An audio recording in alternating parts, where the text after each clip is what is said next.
So many times people tell us they're about to retire and they have no idea what they're going to do. Their wife has one idea, they have another, and they're at odds over what to do. In fact, we had a question come in about that. Why don't you read it? All right, so here's a guy, his name is Steve. Steve says, I'm 57 and getting very close to being able to retire. What couples advice do you give?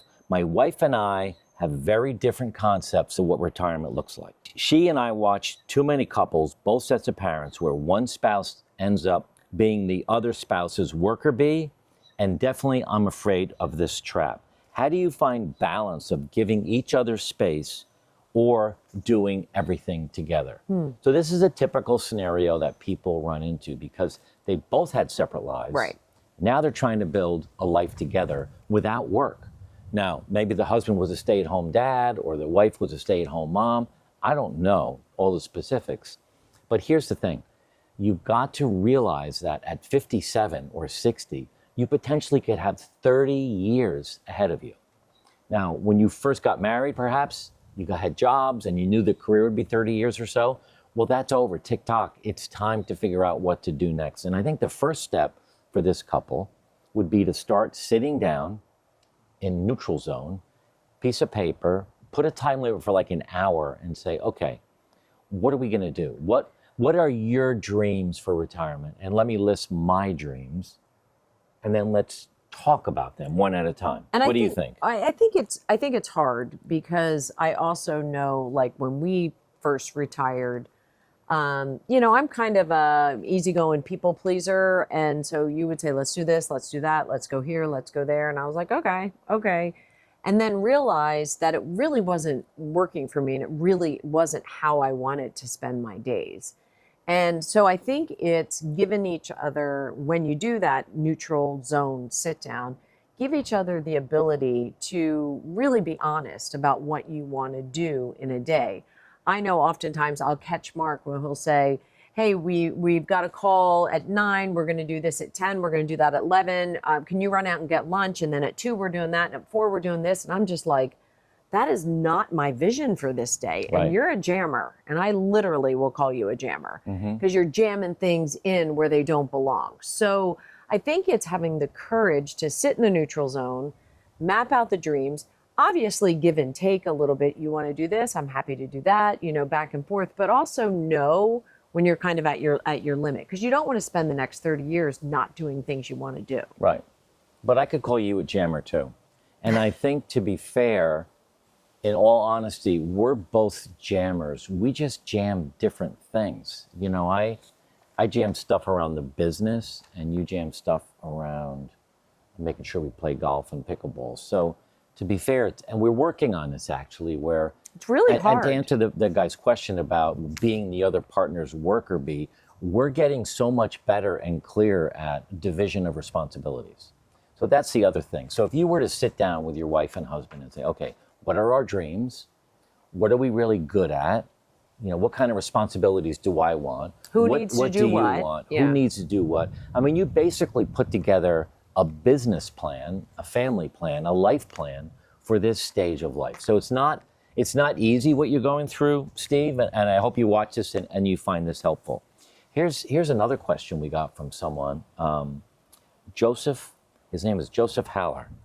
I guess it's a guy. My daughter wants me to get on a dating site or something like that. I think that would be a good idea. What do you think? Well, we clearly can't answer for Joe. No. But I think that Joe should spend more time with his daughter having this chat, right? Well, I also think, though, I know a lot of friends who have met their significant others on dating sites.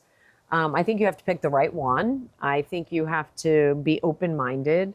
As a woman, I think you always have to put safety first. I'm a big fan of, I'll meet you there, I'll drive my own car, you don't need to know where I live, all of those things. But I grew up in Philly, so I'm kind of a protectionist.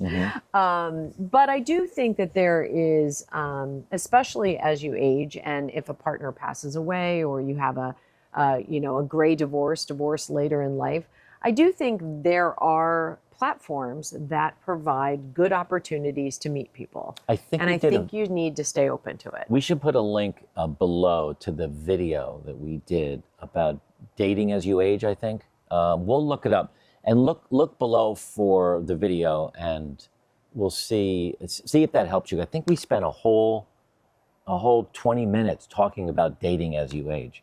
But listen, being alone is not fun. And perhaps your daughter is a little bit concerned about you being alone. Maybe you're getting into some bad habits. Maybe you're watching too much TV. Maybe you're drinking too much. I don't know, but your daughter, I'm sure, is coming from a place of care and concern and kindness and love. And you should ask her. And there's nothing wrong with going out on a date. It doesn't mean you're going to marry that person. Right. It could be that you just create 2 or 3 dinner companions. At least you get to go out to dinner. You're not alone. You can have conversation. You never know where it'll lead. Right. But I don't think you have to have the expectation that, oh gosh, if I go on a dating app, I'm going to have to get married. There are so many people that go on dating apps or they, to lack of a better word, troll Facebook and find old high school friends or college friends who find themselves alone as well, someone you had a good relationship with. So I think having open eyes to that is really helpful. That's great. Here's something from Bill, who ends up with, I'm screwed. But he's married 37 years. His wife retired at 62. He's still working from home. Fast forward to now, we're both almost 65. So the last 3 years for him have been stressful. He pays 90% of the bills. I want to work at least till I'm 65, but she wanted to be like 4 sisters and retire at 62. So it sounds like Bill's still working and she isn't. So she's home, he's home working, paying the bills, she's having fun. I can't wait to retire. Very stressful. Everyone's different. Some guys would love this scenario with your wife not home during the day, but damn, here I am working my butt off. Any ideas? Yeah, my wife doesn't want to talk, I'm screwed. Well, that's not really fair. Your wife doesn't want to talk. It really depends upon how you approach it. I mean, if you're thinking of retiring or you want to retire, you've got to spend some time talking to your wife about your dreams and encourage her to do what she's doing. But where do you fit in now in retirement when you retire? And, I think it's okay for you both to come to terms with the paradigm, the relationship as it was is going to change. I mean, when you each either had your careers or one was at home and the other was at a career, or one maintained the house, the other one, worked or traveled or whatever it is, your opportunity for relationship, good and bad, was pretty narrow. I mean, I think about us. We both left the house by 7 in the morning and we got back at 7 at night. That was 12 hours. We didn't see each other. We were engaging with other people. We were, solving problems, building businesses, whatever we were doing. 7 p.m. we cooked until maybe 8 or 8:30. And before you knew it, it was getting the kids, getting the homework together, getting schedules and logistics, and then bed. I mean, I don't know if we spent an hour really connecting each day. That was a lot. Fast forward to now where you have all your waking hours or most of your waking hours and your sleeping hours and your joyful time and your challenging times. Everything is a little more magnified. So I think you have to first start with coming to terms with where's our relationship now and where do we want it to go and how do we make that work together? Yeah, and I think it has a lot to do, Bill, with how you approach this. It sounds like you said, or you did say, your wife doesn't want to talk, I'm screwed. Well, how does the conversation start? I mean, that's the big thing too. I think, like Jody said, and we're big fans of this, ask your wife if you can sit down for an hour because you want to start thinking about your retirement and you want to find out what she wants in her retirement. Right. It can't start with, you're out having fun all day long, I'm here paying the bills and working, it's not fair. Well, that's not a good way to start a conversation. And sure, I guess you could say it's not fair, but that's not going to get you anywhere when you're complaining about your life. What are some of the things, what's one thing that you guys could do now moving forward to bring yourselves closer together? When was the last time you did date night? When was the last time you went to the gym together? Does she go to the gym? Do you not go to the gym? Or vice versa? I think you've got to find some common ground on a hobby, a passion, or something to start to bring you closer together. That in my mind would be a good place to start. And at the same time, allow for individuality, right? So at the same time, allow for, if she's playing pickleball and you don't want to play pickleball, don't play pickleball. Right. I mean, don't go there and be a downer because she wants to play pickleball. That's separation time. Yeah. And we'll do that. You know, I play in a ladies golf league. I go to a ladies Bible study. I do, you know, a day in Naples having lunch and shopping with the girls. I mean, I think it's okay to have individual time too. Mark loves to ride bicycles. He has a big fancy bicycle. I have a bicycle. She's not so fancy. And every once in a while I'll go with him, but it's not my thing. Right. Like, you know, it's just not my thing. So I think the individual time is also important to line out and be okay with.